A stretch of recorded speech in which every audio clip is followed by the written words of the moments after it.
আসসালামু আলাইকুম গাইস। তো আজকের ব্লগটা হচ্ছে বরিশাল বধ্যভূমির। তো চলেন ভিডিওটি শুরু করা যাক।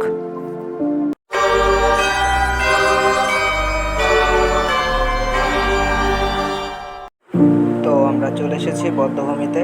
তো চলেন ভিতরের ভিউটা এনজয় করুন।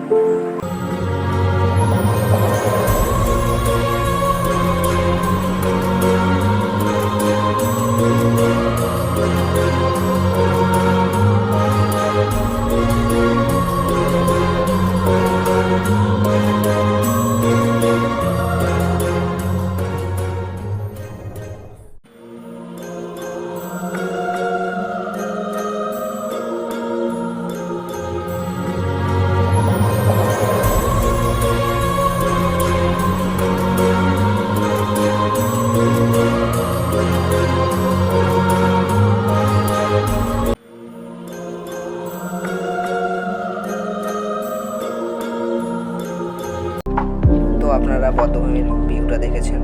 তো বধ্যভূমির হিস্ট্রিটা হচ্ছে, তো এখানে আগে পাকিস্তানি হানাদার বাহিনীরা ক্যাম্প করেছিল। তো এখানে মা বোনদের অনেক অত্যাচার করেছিল। সামনে আপনারা একটি খাল দেখবেন, ওটা হচ্ছে কীর্তনখোলা নদীর সাথে আছে। তো এই জায়গায় বহু বহু মানুষের লাশ ভেসে উঠত। তো এখানে আরও অনেক হিস্ট্রি আছে যেগুলো কিন্তু আমি জানতে পারিনি। তো যতটুকু জানতে পেরেছি তো ততটুকু আপনাদের শেয়ার করেছি। আর এখন বর্তমানে বধ্যভূমিটা আছে সরকারের তত্ত্বাবধানে। তো ভিডিওটা যদি ভালো লেগে থাকে অবশ্যই চ্যানেলটিকে সাবস্ক্রাইব করে দেবেন।